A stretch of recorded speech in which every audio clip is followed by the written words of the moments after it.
Hello and Namaste. Welcome back to our channel Uditi Careers and Mind Mastery. నా పేరు doctor స్వప్న, ఒక psychologist and గ్రాఫాలజిస్ట్ని. ఈరోజు topic వచ్చేసి anxiety and stress. అసలు anxiety అంటే ఏంటి, అది ఎందువల్ల కలుగుతుంది, ఏం చేయాలి అనేది చూద్దాము. యాంగ్జైటీ అంటే ఆందోళన.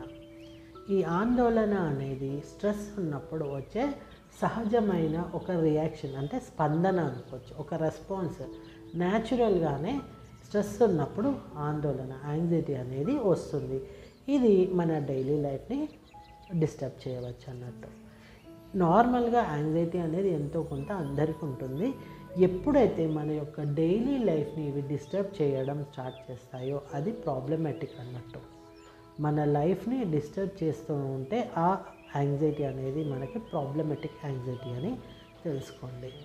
ఈ ఫస్ట్ వచ్చేసి GAD అంటాము, అంటే జనరలైజ్డ్ యాంగ్జైటీ డిసార్డర్. ఇది ఏంటి అంటే మితిమీరిన ఆందోళన, అంటే అతిగా ఆలోచించడము. అది దేని గురించి అన్నా అవ్వచ్చు, ఫ్యామిలీ అవ్వచ్చు, ఫ్రెండ్స్ అవ్వచ్చు, జాబ్ అవ్వచ్చు, పిల్లలు అసలు కారణం అంటే ట్రిగ్గర్ అనేది, కారణం అనేది స్పెసిఫిక్గా ఇది అని ఉండదు. జస్ట్ యాంగ్జైటీ యాంగ్జైటీ యాంగ్జైటీ అది కంటిన్యూస్గా వీళ్ళకి వస్తూ ఉంటాయి, కంటిన్యూస్గా రన్ అవుతుంటాయి అన్నట్టు. థాట్స్, టెన్షన్స్ పడడము, వాటి గురించి వరి అవ్వడము, ఇలాంటివి ఉంటుంటాయి. ఈ నిద్ర తగ్గిపోతుంది, అంటే స్లీప్లెస్నెస్ ఉంటుంది. తర్వాత రెస్ట్లెస్గా ఉంటారు, ఏం చేయాలో అర్థం కాదు, తొందరగా అలసిపోవడం ఉంటుంది. ఏం చేయకున్నా అలసిపోతారు, ఏం చేయకున్నా నాకు రెస్ట్ కావాలి, నేను అలసిపోయా అంటుంటారు. ఇది అతిగా ఉంటుంది. అంతేకాకుండా కొంతమందికి ఏం తెలియలేదు, అయినా ఎందుకో నాకు ఈ ఇష్యూ వచ్చింది. సడన్గా ఈ గ్యాస్ట్రోఇంటెస్టైనల్ ప్రాబ్లమ్స్, అంటే జీర్ణాశయానికి సంబంధించిన ప్రాబ్లమ్స్ కూడా కొన్ని వస్తాయి. ఇవి ఎందుకు వస్తాయో తెలియదు, అన్ని రిపోర్ట్స్ నార్మల్గా ఉన్నా. ఇలాంటప్పుడు కూడా ఈ యాంగ్జైటీ అనే దానివల్ల కూడా ఈ ప్రాబ్లమ్స్ రావచ్చు అన్నట్టు. ఈ ప్రాబ్లమ్స్ వల్ల కాన్సన్ట్రేషన్ అనేది తగ్గిపోతుంది. తర్వాత మజిల్, అంటే మన కండరాలు ఏవైతే ఉంటాయో పట్టేసినట్టుగా ఉంటాయి, చిరాకుగా ఉంటుంది. ఇవన్నీ ఎక్స్ట్రీమ్గా మనం ఎక్స్ట్రీమ్గా ఆలోచిస్తుంటే, ఎక్స్ట్రీమ్గా వీటి గురించి వరీ అవుతూ ఉంటే ఈ యాంగ్జైటీ అనేది వస్తుంది. ఈ నెక్స్ట్ సెకండ్ వచ్చేసి ప్యానిక్ డిసార్డర్ అంటాము. ఇది సడన్గా వస్తుంది, సడన్గా ఇంటెన్స్, సడన్గా విత్ ఇన్ మినిట్స్లో హై లెవెల్ వరకు వెళ్ళిపోతుంది. దీంట్లో ఏంటంటే హార్ట్ రేట్ స్పీడ్గా కొట్టుకోవడం స్టార్ట్ అవుతుంది అన్నట్టు. తర్వాత చెమటలు, వాళ్ళంతా చెమటలు పట్టేసి చేతులు కాళ్ళు వణకడం స్టార్ట్ చేస్తాయి. ఇవి ఎలా అంటే సడన్గానే పీక్ స్టేజ్ వరకు ఇవి వెళ్ళిపోయి మన ఫిజికల్ బాడీలో ఈ చేంజెస్ అన్నీ కనిపిస్తూ ఉంటాయి. ఇదేంటి అంటే జనరల్గా భయంతో వస్తాయి అన్నట్టు. ఏదైనా ఇష్యూకి సడన్గా భయం అయినప్పుడు కూడా ఈ ప్యానిక్ డిసార్డర్ అనేది రావచ్చు. నెక్స్ట్ సోషల్ యాంగ్జైటీ డిసార్డర్, లేదంటే సోషల్ ఫోబియా. ఇదేంటంటే సోషల్ సిచ్యువేషన్స్కి భయపడడం. ఏదైనా సోషల్గా, అంటే ఒక గ్యాదరింగ్ వెళ్ళాలి అన్నప్పుడు ఇలా భయపడడం అనేది వస్తుందన్నట్టు. ఇది సోషల్ యాంగ్జైటీ డిసార్డర్ అంటాము.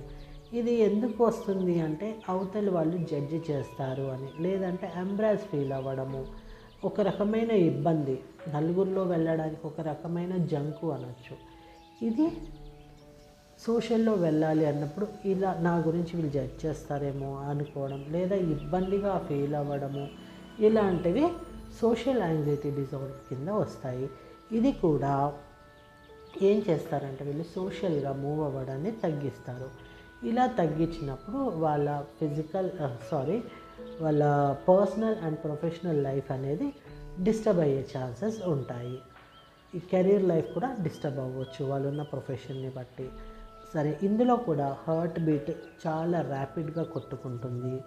తర్వాత నాజియా, అంటే వికారంగా ఏదోలాగా ఉండడము, ఒకలాంటి డిస్కంఫర్ట్గా ఉండడము, ఆ తర్వాత ఏదో తెలియని అసౌకర్యానికి వీళ్ళు గురవ్వడము, సోషల్ గ్రూప్లో ఉన్నప్పుడు వీళ్ళు ఫీల్ అవుతుంటారు. ఇది సోషల్ యాంగ్జైటీ డిసార్డర్.